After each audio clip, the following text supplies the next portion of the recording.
안녕하세요. 지역사회복지론의 노민래입니다. 자, 이번 시간부터 이제 지역사회복지에 대해서 내용을 보겠는데요. 이 지역사회복지론이 전반기에는 이론으로 이루어져 있고요. 자, 후반기에는 이 실천을 할 수 있는 기관들로 이루어져 있다라고 좀 생각하시면 되겠습니다. 그래서 지역사회복지 전반부에는 쉽게 얘기하면 이론을 이제 암기해야 되는 그런 부분들이 좀 많이 있고요. 후반기로 갈수록 조금씩 쉬워진다라고 말씀을 드릴 수 있는데, 그 이유는 우리가 이제 현장에 있으면서 그 현장에 대한 내용들을 좀 알고 있잖아요. 그러다 보니까 조금 다가가는데 좀 쉽게 느껴진다라고 말씀을 드립니다. 자, 이제 지역사회가 무엇이냐라는 것은 이제 알아야 되는데요. 지역사회다, 뭐 기능적 의미, 지리적 의미, 뭐 이런 내용들도 이루어지는데요. 자, 일단 지역사회가 무엇이냐라고 하면요, 우리가 쉽게 생각하면 많은 사람들이 모여 살고 있는 그런 공통의 공간들을 의미하는 것이 지역사회다라고 말씀을 드릴 수가 있습니다. 그래서 많은 사람들이 모여 사는, 그래서 사회복지, 그러니까 지역사회다라고 하는 것은 이제 그런 것이다라고 하면, 사회복지에서 본다라고 하면요, 사회복지사, 즉 사회복지사들이 일을 하고 있는 그런 현장들을 의미할 수 있는 곳이 지역사회다라고 말씀을 드릴 수가 있습니다. 그래서 사회복지 영역이자 사회복지 현장으로서 지역사회 그 자체가 지역사회복지 실천이 될 수 있다라고 말씀을 드립니다. 그래서 이제 지역사회가 이제 그런 것이다라고 하면 지역사회복지 실천이 있을 수 있겠죠. 실천이라고 하는 것은 지역사회 안에서 사회복지사들이 그 문제, 즉 뭐요? 지역사회가 갖고 있는 욕구, 문제를 해결하기 위해서 하는 그 일관의 행동들을 의미하는 것이 이 지역사회복지 실천이다라고 말씀을 드릴 수가 있습니다. 그래서 지역사회의 전문적, 비전문적 활동들을 모두 포함하고 있는 것이 이 지역사회복지 실천이다라고 말씀을 드립니다. 자, 지역사회 보호가 있습니다. 자, 우리 지역사회 보호라고 얘기하는 것은요, 시설 보호가 있잖아요. 시설 보호. 우리나라에 먼저 시작했던 시설 보호들. 그래서 시설에서 클라이언트를 보호하고 있는 것들을 이제 시설 보호라고 얘기하는데, 어때요? 이 시설 보호가 탈시설화가 되죠.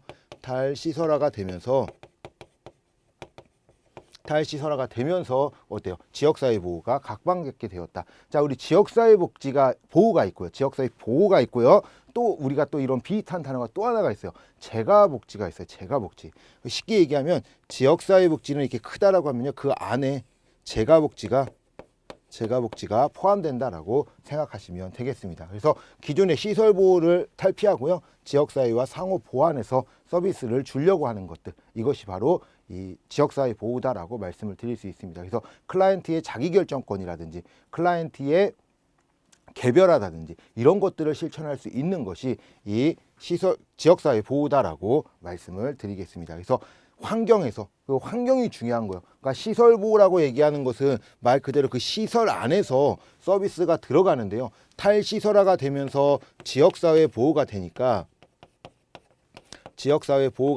어때요? 그 지역사회 안에서 서비스를 주고 있는 것이다. 그래서 환경에 맞게끔, 그래서 자기결정권이라든지 모든 것들이 중요하게 된다라고 말씀을 드립니다. 자, 그러면 지역사회 개발이라는 것이 있습니다. 자, 지역사회 개발이라고 하는 것, 뭐 지역사회 조직사업 뭐 이런 거 얘기하는데, 지역사회 보호라고 얘기했던 거 제가 말씀대로 탈시설화로 인해서 지역사회 자체에서 클라이언트들을 보호하는 것을 의미한다라고 얘기했다면, 지역사회 개발이라면 방금 말씀드리는 것처럼 보호를 하려고 하면 필요한 것들이 있겠죠. 거기에 대한 기술이라든지 구성원에 대한 내용들 뭐 이런 것들을 뭐 하는 거예요? 개발한다라고 이야기를 하는 겁니다. 그래서 구성원의 관계 이런 것들을 향상시키기 위해서 주민들의 참여를 좀 이제 활성화시키고 이 전제로 하게 됩니다. 그래서 그 주민들이, 지역사회에 살고 있는 주민들이 참여를 해서, 그래서 참여를 공동하고 자기네들끼리 노력을 해서 자신의 가지고 있는, 지역사회에 가지고 있는 그런 욕구나 문제를 해결할 수 있도록 그런 해결책들을 개발하는 것을 의미하는 것이 이 지역사회 개발이다라고 생각을 하시면 됩니다. 자, 지역사회 조직사업이 있습니다. 방금 말씀드린 것처럼 이 지역사회 조직사업, 자, 지역사회 보호가 있었어요. 먼저 지역사회 보호가 있었죠. 지역사회에서 보호를 하니까 이 클라이언트들을 보호하기 위해서는 어떻게 해야 돼요? 필요한 것들이 있겠죠. 그런 것들을 뭐 해야 돼요? 개발해야 되는 거예요. 개발. 지역사회에서 할 수 있는, 그래서 개발하기 위해서 욕구라든지 해결책들을 강조하고 강조한 것들을 해결하기 위해서 만드는 것이 지역사회 개발이다라고 하면은 이 지역사회 조직사업이랑 개발을 했으니 이 개발한 걸 어떻게 해야 돼요? 실천을 해야 되겠죠. 실천을 해야 되는데 이 실천을 누가 하는 거예요? 지역사회에서 하는 거예요. 그러니까 민간에서 하는 겁니다. 아니면 공공에서 하는 거고, 공공과 민간의 지역사회 계획적 조직적으로 이루어지면서요, 그 지역사회 복지 활동과 구별되지만 기술을 활용한다는 점에서 이 지역사회 조직 사업이 이루어진다라고 말씀을 드립니다. 그래서 이제 개발하고 거기에 대한 실천 등, 그러니까 개발이라고 하는 것은 그 방법을 좀 개발한다라고 생각하시면 되고요. 이 조직 사업은 뭐 한대요? 그것을 활용하는 거예요. 개발된 기술을 가지고 뭐 하는 거예요? 실천을 하는 것이 지역사회 조직 사업이다라고 이야기를 합니다. 자, 그러면 이 지역사회 구분인데 이거는 중요합니다. 지역사회는 이 지역사회 구분으로 보면은 지역사회는 크게 두 가지로 이루어지게 되는데요. 지리적 의미와 자, 기능적 의미로 이루어집니다. 지역사회는 지리적, 기능적 의미 두 가지의 지역사회가 있습니다. 그래서 이 두 가지를 어떻게 갖고 있느냐, 어떤 것을 갖고 있느냐에 따라 좀 의미들이 조금 달라진다라고 말씀을 드릴 수가 있는데요. 자, 지리적 의미의 지역사회. 이 지리적 의미의 지역사회는요, 쉽게 얘기하면 지리예요. 땅이에요. 땅. 땅을 좀 중요시 봐야 된다라고 말씀을 드릴 수 있습니다. 그래서 지리적 분표. 우리가 쉽게 하면 서울시, 뭐 경기도, 뭐 인천시, 뭐 이렇게 있을 수 있겠죠. 이런 지리를 갖고 있는 것들이 지리적 의미다라고 얘기하는 겁니다. 그래서 땅이라든지 그런 것들에 함께 모여서 어느 뭐 서울시, 인천시 너무 크다라고 하면은 어느 한 곳에 많은 사람들이 모여 살고 있는 곳들이 있겠죠. 이런 것들을 지리적 의미다라고 이야기합니다. 그래서 한 공간에서 사람들이 함께 생활하고 있는 것들을 의미한다라고 말씀을 드립니다. 그래서 조직체의 지리적 분포예요. 지리적 분포를 의미한다. 그래서 지리적으로 인해서 그 주민들이 함께 그 땅을 밟고 생활하고 있는 그런 한간의 공간들을 의미하는 것들이 이 지리적 의미를 가진 지역사회다라고 이야기를 합니다. 자, 그런데 이 모든 지역사회는 사회인데 모든 사회가 지역사회는 아니다라고 얘기합니다. 그러니까 지역사회가 조그만 지역사회들이 이렇게 모이죠. 이렇게 모입니다. 이게 모여서 이것이 전체적인 사회를 이룬다라고 얘기하는 겁니다. 그런데 방금 이야기한 것처럼 모든 사회, 이런 사회들이 뭐예요? 지역사회는 아니다라고 이야기를 하는 거예요. 왜 그러냐? 거기서 알고 있는 지역사회가 아닐 수도 있기 때문에, 지역사회가 아닐 수 있기 때문에 지역사회는 아니다라고 이야기합니다. 그래서 조그만 것들이 모여서 큰 것이 됐는데요. 이 큰 것을 쪼갠다고 해서 그 조그만 것이 다 되지는 않는다라고 좀 생각하시면 돼요. 그리고 이제 좀 뭐가 있냐? 이 지역사회는 사회이나 모든 사회가 지역사회는 아니다라고 얘기했죠. 요거를 한번 예전에 시험에서 이 지문이 좀 잘 나오는 지문입니다. 보통 지역사회에 대한 그런 시험 지문에서 잘 나오는 지문인데, 예전에 이제 어떻게 나왔냐? 모든 사회는 지역사회지만 모든 지역사회는 사회가 아니다라고 해서 이거를 바꿔서 나온 적이 있습니다. 그렇기 때문에 그 내용을 조금 알고 계셔야 된다라고 말씀을 드립니다. 자, 두 번째, 기능적 의미입니다. 자, 지리적 의미는 땅에서 아니면 한 공간에서 그냥 이렇게 살고 있는, 그러니까 우리가 태어났을 때 어떤 마을에 살고 있었다, 그게 그냥 지리적 의미다라고 생각하시면 됩니다. 근데 기능적 의미라고 얘기하는 것은 달라지는 게 있는데요. 공통의 목적입니다. 자, 공동의 목적을 가지고, 자, 공동의 목적이요.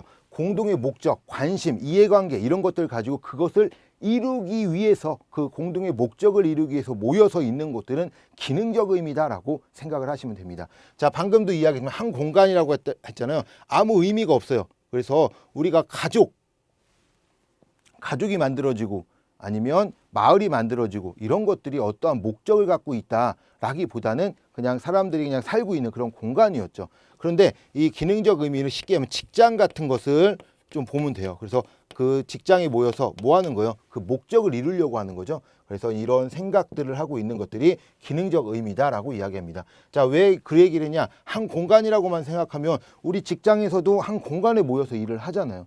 그러면 이거 지리적 의미 아닌가요? 라고 얘기할 수 있는데요. 맞습니다. 그것도 맞긴 한데 이런 직장, 이런 기능적 의미와 지리적 의미를 구별할 수 있는 목적은 이 공통의 목적을 가지고 그 목적을 이루냐 이루지 않느냐의 차이가 있다라고 말씀을 드릴 수가 있습니다. 그래서 관심과 이해관계에 형성된 공동체예요. 그래서 그것을 이루려고 노력하는 것들. 그래서 직업이나 취미, 뭐 활동 영역이라든지 또는 이념, 사회계층, 직업 유형 뭐 이런 것들로 이루어지는 것이 지리적 의미인데요. 최근에 들어서 지역사회에 변화하고 있죠. 이게 뭐냐? 가상공간입니다. 가상공간.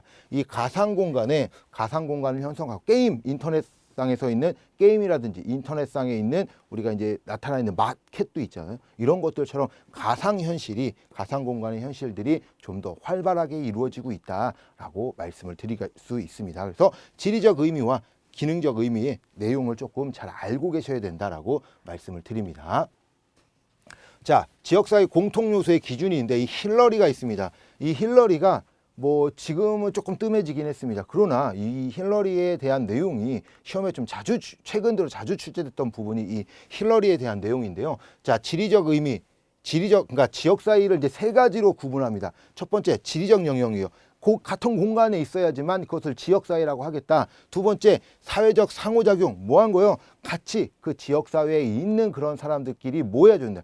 상호작용을 해야지. 그거는 그래야지만 지역사회라 본다라고 이야기합니다. 자, 공통의 유대감이 있어야 된대요. 그래서 같은 생각을 하고 같이 이루어질 수 있도록 하는 곳들이 지역사회다라고 이야기하죠. 그래서 보통 이제 힐러리에 이제 문제가 나올 때 박스형으로도 나오고 했었는데요. 이 공통 힐러리에 이제 세 가지 기본 요소에 속하지 않는 것 이게 물어봤으니까 요 세 가지를 조금 암기하고 계신 것이 좀 좋다라고 말씀을 드립니다. 뭐 해야 된대요? 지리적 의미를 갖고 있던 이 지리적 영역. 그래서 같은 공간에 있어야 된다. 그리고 뭐 해야 된대요? 상호작용을 해야 되겠죠. 그래서 사회적 상호작용을 하고 상호작용을 하는데 그냥 할 수는 없어요. 어떻게 해야 될까요? 공통의 목적이라든지 이 유대감을 가지고 상호작용을 해야 된다라고 이야기를 합니다. 자, 그러면 좋은 지역사회가 있습니다. 그럼 좋은 지역사회가 있는데 좋은 지역사회와 나쁜 지역사회로 이루어지겠죠. 그럼 어떤 지역사회가 좋은 지역사회냐라고 얘기할 수 있는데요. 이건 외울 필요는 없어요. 이해하시면 되고요. 하나만 이해하시면 돼요. 다른 거 이해 안 해도 됩니다. 자, 그 이유가 무엇이냐면 자, 우리가 좋은 지역사회 기준입니다. 구성원 자체가 인격적 관계로 이루어져야 된다. 그렇죠. 지역사회 구성원들이 같이 인격적으로 같이 생활을 할 수 있어야 됩니다. 누군 높고 누군 낮고 이러면 안 되겠죠. 자, 두 번째, 권력은 폭넓게 분산되어야 된다. 그렇죠. 한 사람이 갖고 있으면 이거는 독재잖아요. 지역사회는 많은 다수의 사람들이 살고 있기 때문에 그런 권력들은 어때요? 다양하게 있어야 된다. 폭넓게 분산되어 있어야 된다. 자, 세 번째, 다양한 소득, 인종, 종교, 이익 집단들을 포함하고 있어야 된다. 야, 여기는 어떤 종교 안 돼. 야, 여기는 어떤 직업이 안 돼. 이렇게 하면 안 좋은 지역사회라고 얘기할 수 있겠죠. 그래서 모든 지역에서는 그 지역사회에서는 직업이라든지 이런 종교라든지 다양한 인종이라든지 이런 것들을 포함하고 있어야 된다. 자, 네 번째, 지역사회 주민들의 자율권은 충분히 보장되어야 된다. 그러겠죠. 충분히 보장되어야 돼요. 그래서 그 사람들이 무엇을 할 수 있는 뭔가를 이야기할 수 있는 이런 자율권들이 있어야 된다. 자, 정책 결정 과정에서 갈등은 최소화하고 협력은 최대화해야 된다. 당연한 거죠. 갈등은 최소화하고 협력을 해갖고 그 문제를 해결한다든지 아니면 욕구를 해결할 수 있도록 해야 된다라고 말씀을 드립니다. 이러니까 어때요? 좋은 지역사회 기준 외울 필요는 없습니다. 한번 읽어봐도 그 내용들을 이해할 수 있기 때문에 외울 필요까지는 없다라고 말씀을 드립니다. 자, 지역사회 역량이 있습니다. 자, 이것도 마찬가지로 지역상을 향상시키는 이제 역량인데요. 그 요소가 있어요. 역량을 어떻게 향상시킬 거냐? 다양성을 존중시켜줘라. 구성원의 자율성을 유지해줘라. 사회 가치를 공유해라. 공동선을 추구와 조정해줘라. 이익은 극대화해라. 뭐 이런 내용들이기 때문에 그냥 한번 읽어보시면 된다라고 말씀을 드리겠습니다. 자, 그러면 이런 조건들이 있습니다. 물론 제가 지금 이제 이 지역사회 구분, 뭐 지리적 의미의 지역사회, 사회적 동질성의 지역사회, 지리적 동질성을 지역하는 지역사회, 기능적인 의미의 지역사회, 뭐 해서 이제 제 두 가지만 이야기를 했잖아요. 지리적 의미와 기능적 의미만 얘기했는데요. 이 지리적 의미와 지리적 의미에 대한 내용들만 알면 된다라고 말씀을 드립니다. 그래서 제가 안 한 것들은 그냥 한번 책으로 한번 읽어보시면 된다라고 말씀을 드립니다.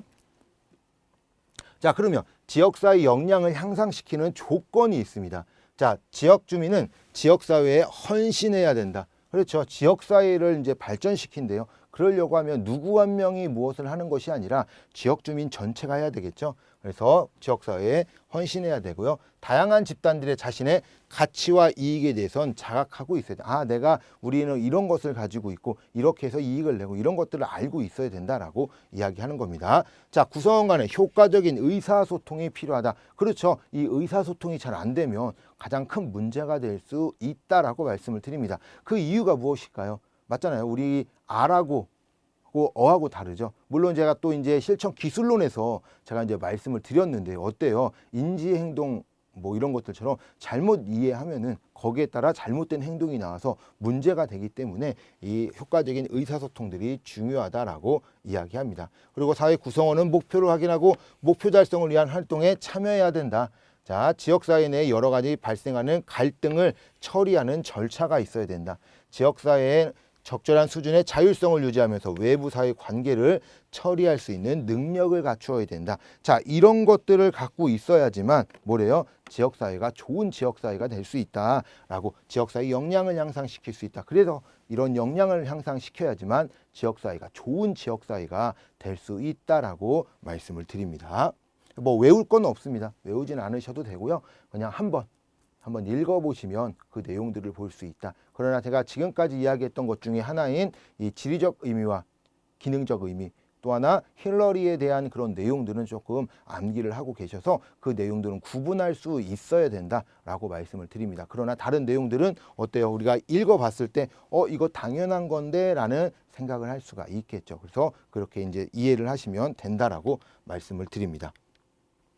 자, 우리 이제 더넴입니다. 더넴이 지역사회 윤영화로 이제 네 가지의 지역사회를 이야기했는데요. 요것도 암기를 조금 하셔야 돼요. 근데 내용은 그렇게 어렵지 않다라고 제가 말씀을 드릴 수가 있습니다. 그래서 요 내용들을 조금 아셔야 됩니다. 그 이유가 무엇이냐면 올해 이제 시험에도 나오긴 했지만 요것이 이제 충분히 나올 그 확률들이 높아요. 왜 높냐라고 하면은 그 시험 문제를 내기가 조금 수월합니다. 그렇기 때문에 나올 확률도 높아진다라고 말씀을 드린대요. 자, 유형을 네 가지로 유형을 합니다. 자, 첫 번째 인구 크기예요. 인구 크기라고 하는 것은 말 그대로 그 지역사회가 있겠죠. 이 지역사회의 인구예요, 인구.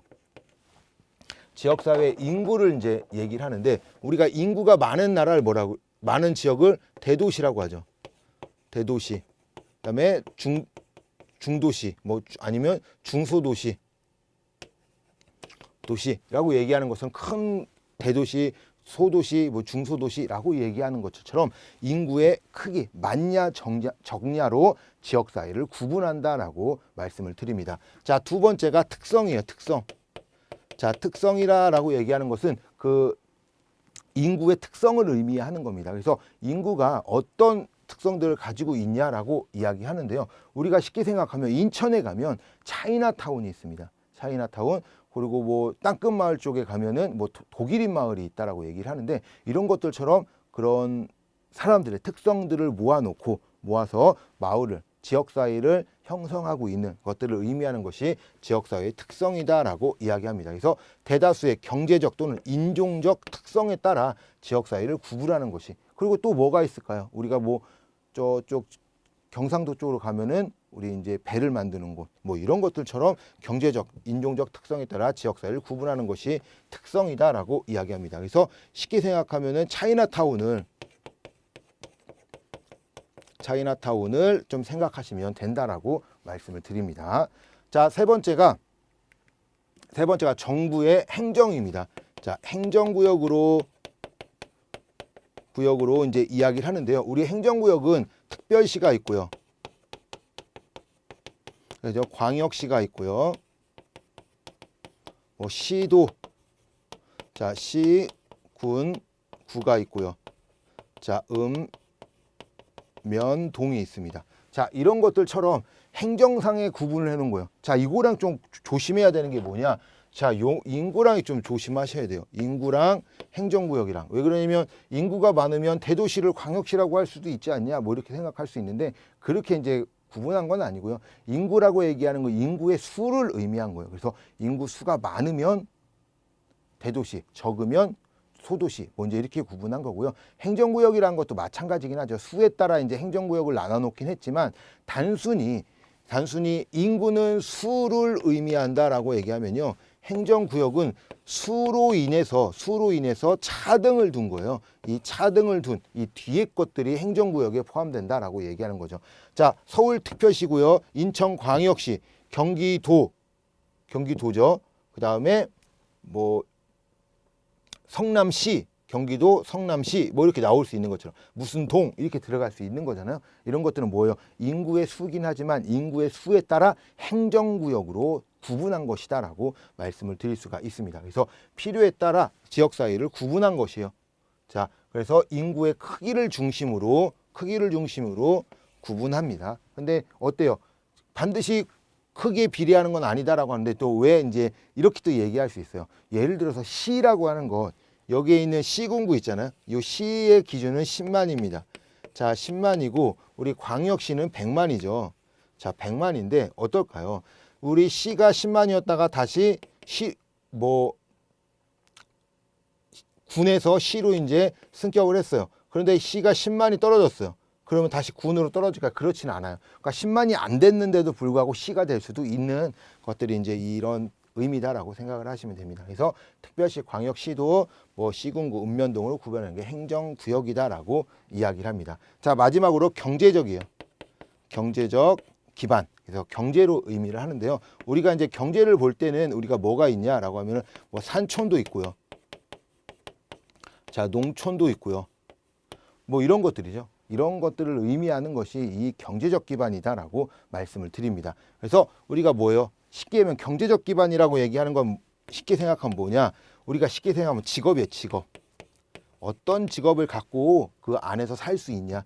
그 많이 볼 수 있는 직업들이 무엇이 많이 있냐라고 하는 거죠. 자, 우리가 구미라고 생각하면 뭐가 있을까요? 공업단지라고 얘기할 수 있겠죠. 뭐 구로공단. 뭐 지금은 좀 많이 변하긴 했지만 구로공단도 공장지대가 많이 있었으니까 이렇게 이제 공업 지역이다라고 이제 이야기할 수 있는 것처럼. 그럼 또 뭘 볼 수 있을까요? 뭐 부산 하면은 항구 도시라고도 얘기하죠. 인천도 마찬가지고 이런 것들처럼 거기에 어떻게 들어가고 있냐. 강원도에 있는 뭐 화천이라든지 뭐 저 위쪽으로 가면 이제 농촌, 산촌이라고 또 얘기할 수 있고요.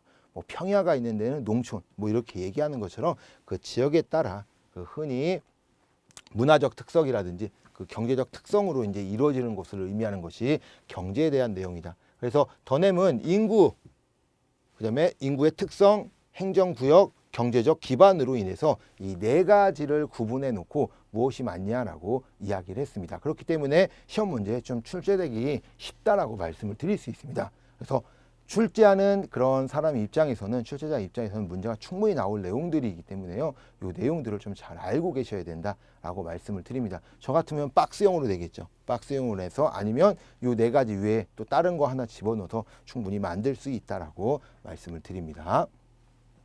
자, 이제 지역사회 이제 비교척도입니다. 기능과 이제 비교척도인데요. 자, 지역사회의 기능이 있습니다. 자, 길버트와 스펙트가 이야기하는 5가지 지역사회의 기능이 있는데요. 무조건 나옵니다. 이 내용은 무조건 암기하셔야 됩니다. 그래서 어떻게 이루어지고 있는가라고 이제 보셔야 됩니다. 이거는 무조건입니다. 무조건. 왜 무조건이냐라고 하면 이건 계속 나오는 내용이기 때문에 무조건이라고 말씀을 드리는 겁니다. 자, 이 첫 번째 얘기한 게 소생분이에요. 소비, 생산, 분배. 자, 우리가 쉽게 생각하면 뭐예요? 소비하고 생산을, 물건을 생산해서 분배를 한다든지 소비를 한다든지 판다든지 하면서 돈을 받고 물건을 받고 물물 교환하고 하는 행동들을, 일련의 행동들을 이야기하는 거죠. 이게 뭐예요? 경제제도다라고 얘기하는 거죠. 자, 경제제도다라고 이야기하는데 이 왜 경제제도예요? 우리가 살아가고 있는 행동들, 그런 경제들의 일차적 상황들과 연관되어 있기 때문에 이 경제제도다라고 이야기합니다. 그래서 서비스를 생산하고 소비하고 분배하는 그런 과정들은 경제제도다라고 이야기합니다. 자, 두 번째가 이 상부상조입니다. 상부상조. 자, 상부상조라고 얘기하는 것, 우리 뭐예요? 서로 돕고 돕는 의미죠. 서로 돕고 돕는 의미다. 그런데 우리가 시간이 지나면서 좀 쇠퇴하긴 했습니다. 예전에는 이웃, 가족, 뭐 친척, 이웃들이 그런 어려움에 대해서 대비하고 그런 행동들을 좀 해줬었죠. 그런데 시간이 지나고 산업화가 일어나고 시간이 지나면서 그런 지역사회에 갖고 있었던 그런 뭐 지역사회라고 할 수 없지만 그 친척이라든지 가족, 친척, 뭐 이웃들이 갖고 있던 그런 의미들이 어때요? 쇠퇴하기 시작합니다. 그러면서 그런 역할들, 상부상조하던 것들이 없어졌죠. 그러면서 나타난 게 뭘까요? 지금이 볼 수 있는 사회복지죠. 사회복지에 대한 제도에 대한 내용들이 생기게 되었다. 그래서 2차적 재분배 기능으로서요. 사회복지 제도와 연관된 거예요. 스스로 욕구를 충족하지 못할 때 어떻게 해야 된대요? 가족, 친척, 뭐 이웃 이런 사람들이 도와줬었던 건데 이제는 어떻게 해요? 안 도와주죠. 그리고 누가 도와줘요? 국가가 도와줍니다. 뭐 국민기초생활보장법이라든지 이런 사회복지 제도로 인해서 도와주는 것이 이 상부상조다라고 이야기를 합니다. 자, 세 번째가 사회화입니다. 사회화. 자, 사회화다라고 이야기하는 건 사회가 뭘까요? 사람들이 함께 살아가고 생활하는 공간들을 의미하는 것이 사회입니다. 자, 우리 인간이 처음에 만나는 사회가 어딜까요? 그렇죠. 태어나서 처음 만나는 사회, 그것은 가족이다라고 이야기합니다. 자, 그래서 가족제도다라고 이야기하는데요. 자, 가족이에요. 그래서 그 사람들, 우리 사회화가 좀 이제 중요한 게 뭐냐라고 하면은 우리가 쉽게 생각하면 어느 공간에 살고 있어요. 그 공간에 살고 있으면 그 공간에서 이루고 있는 문화라든지 성격이라든지 이런 것들을 다 닮아가는 거예요. 그 사람들이. 이런 것들처럼 우리 사회화라고 얘기하는 것, 왜 가족제도라고 하면 처음에 태어났을 때 만나는 가족이 있죠. 이 가족에 가지고 있는 그런 습성이라든지 생활 양식이라든지 그런 종교라든지 이런 것들을 모두 답습하게 된다라고 이야기할 수 있습니다. 그래서 가족을 작은 사회라고 얘기를 하는데 이런 것처럼 이 사회화 기능들을 가지고 있는 것이 가족제도다라고 이야기합니다. 그래서 가족제와 연관되고요. 일반적 지식, 사회적 가치, 생활 양식, 종교 이런 것들을 구성원에게 전달하는 그런 일련의 과정들을 의미하는 것이 사회화다라고 말씀을 드립니다. 자, 네 번째가 사회통제입니다. 사회통제, 사회통합. 사회통제라고 얘기하는 건 뭐예요? 통제시킨대요. 그 통제라고 얘기하는 거, 우리를 무엇을 하지 못하게 하고 이런 통제하는 기구가 뭘까요? 법입니다. 법을 만들어 놓고 그 법을 지키게 함으로써 다른 것을 하지 못하게 만드는 것들이 이 사회통제다라고 이야기합니다. 자, 그러면 이 사회통제, 법이라고 그랬어요. 법을 만들고 법을 통해서 통제를 하는데 이 법을 만드는 사람이 누굴까요? 법을 만드는 사람. 자, 국회의원이죠. 국회의원이 그 300명의 국회의원으로 인해서 법률을 만들게 되는데, 자, 이런 법률을 만들기 위해서는 이 국회의원들이 있다고 했어요. 그럼 이 국회의원들을 다른 말로 뭐라고 할까요? 정치인이라고 얘기하죠. 정치인이라고 합니다. 자, 그래서 사회통제는 정치제도와 연관이 되고 있다. 정치제도와 연관이 된다라고 이제 말씀을 드립니다. 그래서 정치제도와 연관이 되고요. 사회 규범들, 법으로 인해서 그 법에 순응할 수밖에 없게끔 만드는 것이 이 사회통제제도다라고 이야기합니다. 자, 사회통합입니다. 통합이라고 하는 것은 말 그대로 모든 사람을 이렇게 하나로 만드는 것을 의미하는 것이 이 사회통합이죠. 자, 그런데 우리하고는 조금 다릅니다. 우리나라는 조금 다른데 그 이유가 뭐냐면 일단 길버트와 스펙트가 우리나라 사람이 아니에요. 그러다 보니 우리나라 실성과 좀 안 맞을 수 있겠죠. 자, 그런데 이게 왜 그러냐라고 하면 유럽이라든지 뭐 미국이라든지 이제 쉽게 얘기하면 국교랑 좀 연관이 됩니다. 다른 사람들하고 이제 생각이, 우리 정치를 본다 하더라도 야당이나 여당이나 다 다르잖아요. 그런데 우리가 이제 국교가 있어요. 국교가 있으면 모든 사람이 종교, 그 하나의 종교를 믿고 있어야 된다, 믿어야 된다라고 하면은 어때요? 그 종교로 뭐 할 수 있을까요? 대동단결할 수 있겠죠. 그래서 이제 종교, 근데 우리가 뭐예요? 국교가 있어요. 미국도 그렇고 유럽도 그렇고 국교가 있습니다. 국가의 종교들이 있는데 우리나라는 국교가 없죠. 국교가 없어서 많은 종교, 다종교들이 연결되어 있다라고 말씀을 드릴 수 있는데 이런 것들처럼 사회를 통합할 수 있는 방법은 종교제도다라고 얘기합니다. 동교제도를 의미합니다. 그래서 사회 참여 기능이라도 하고요. 사회 종교제도와 연관이 된다라고 이야기합니다. 그래서 사회 구성원들끼리 함께 뭐 할 수 있는 거예요? 통합한다는 거죠. 관계를 맺고 통합할 수 있는 그런 연관들을 의미하는 것이 이 사회 통합이다라고 이해합니다. 자, 이것이 바로 이제 사회복지 기능이에요. 그래서 소생분 뭐 보통 뭐 보면은 뭐 책에는 이렇게 나오긴 하지만 소생분 뭐 사회통제, 사회통합, 사회화, 상부상조 이렇게 해서 이제 이 5가지를 이제 의미하는데요. 이 5가지 내용이 계속 시험에 잘 나온다라는 거죠. 계속 시험에 나오기도 하고 예전에 이제 예시로 한번 나온 적이 있는데 뭐 이런 문제가 나온 적이 있었죠. 그래서 지역사회에서 물건을 생산해서 그 쉽게 하면 농촌에서 뭐 야채를 생산해서 물건을 팔았다. 이게 뭐 하는 거냐? 이거 상부상조 소생분이죠. 경제제도를 의미하는 거고. 자, 또 뭐가 있었냐면 법을 만들어서 뭐 교통단속을 하고 그래서 그 과속하는 사람에게 딱지를 주고 이런 것들이 뭐예요? 사회통제제도에 들어간다라고 얘기할 수 있겠죠. 그래서 한 사람들이 모여서 이제 종교와 함께 연관되고 뭐 이런 것들에 대한 내용들이 나온 것들처럼 이 내용을 좀 알고 계시고요. 이 5가지 내용을 알고 계시고 어떤 제도로 연관이 되고 있는지 그리고 어떤 내용이 그렇게 이루어지고 있는지 요거를 구분할 수 있어야 됩니다. 그래서 이런 거 많이 좀 바꿔놓기 때문에 요 대한 내용들을 조금 잘 알고 계시는 것이 중요하다라고 말씀을 드립니다. 자, 이제 지역사회 이제 비교 척도가 있습니다. 자, 지역사회 비교 척도가 있는데요.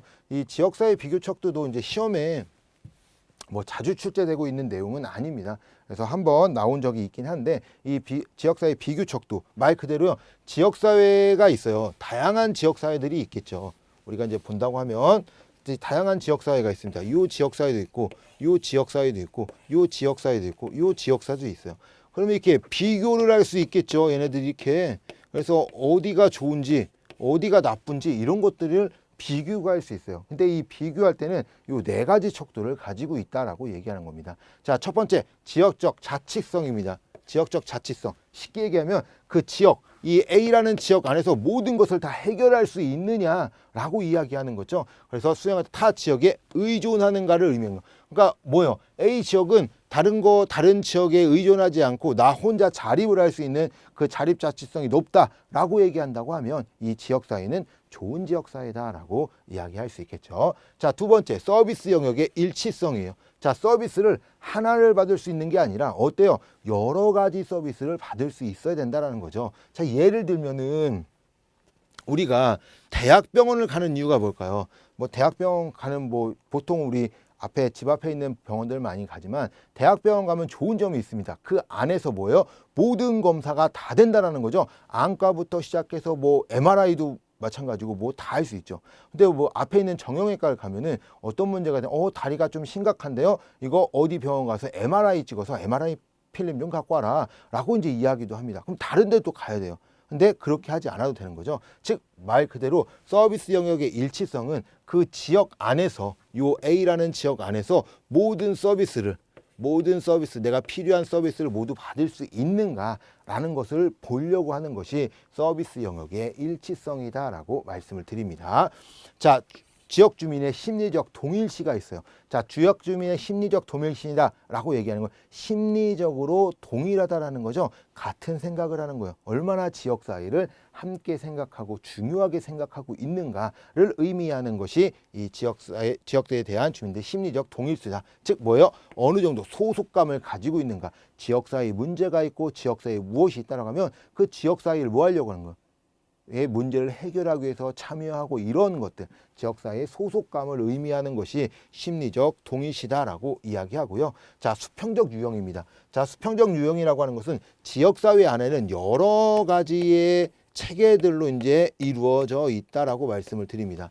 뭐 이제 여기서 말하는 체계라고 하는 건 뭐 예를 들어 뭐 마트도 있을 것이고 뭐 옷가게도 있을 수 있고요. 주유소도 있을 것이고 많은 그런 것들이 있다. 그런 것들을 그냥 체계라고 얘기하는데 이렇게 체계들이 있는데 이 체계들은 어때요? 수평적이에요. 수평적. 이렇게 수평으로 이루어져 있다라고 얘기하는 거죠. 그래서 구성원들끼리 수평적으로 일어나서 그 관련들 뭐 우리가 쉽게 생각하면 지역사회가 움직이려고 하면 어떤 거 하나만 있어서는 안 되겠죠. 그래서 여러 가지 사람이 살아가고 있는데 필요한 모든 것들이 어떻게 하나 그 상이한 지역사회 내 상이한 단위 구조들이 구조적, 기능적으로 얼마나 강한 관련성을 갖고 있냐는 거예요. 그래서 그 수평적으로 다 연결되어 있고 관련을 하고 있는가. 그래서 누구는 뭐 수직이고 뭐 이런 것들처럼 모든 사람들이 함께 이렇게 움직일 수 있는 강한 관련을 갖고 있느냐. 관련 없으면 안 되겠죠. 뭐 생뚱맞게 다른 것이 뭐가 있다든지 살아가는데 필요 없는 것들이 이러면 안 된다는 거죠. 그래서 강한 관련을 가지고 있는가에 대한 내용이 이 비교척도다. 그래서 자치성, 스스로 무엇을 할 수 있냐. 그리고 이제 비교를 했을 때 얼마나 잘 되고 있느냐. 자, 서비스 영역의 일치성입니다. 서비스를 한 곳에서 다 받을 수 있냐. 주민 동일성이죠. 심리적 동일성. 동일시. 그래서 내가 얼마나 지역사회를 생활하고 있냐. 마지막으로 수평적 유형으로 이 비교척도가 이루어진다라고 말씀을 드리겠습니다. 자, 이렇게 해서 이제 지역사회에 대한 내용들을 봤습니다. 뭐 이번 시간에 지역사회 중요하다라고 말씀을 드릴 수 있는 것은 기능적이거나 지리적 의미의 개념들, 힐러리에 대한 개념, 그다음에 지역사회의 기능에 대한 길버트와 스펙트의 기능에 대한 그런 내용들이 가장 중요한 키포인트다라고 말씀을 드릴 수가 있습니다. 자, 이렇게 해서 그 내용들을 조금 잘 아시는 것이 중요하다라고 말씀을 드리겠습니다. 자, 이번 시간은 여기까지 하도록 하겠습니다. 수고하셨습니다.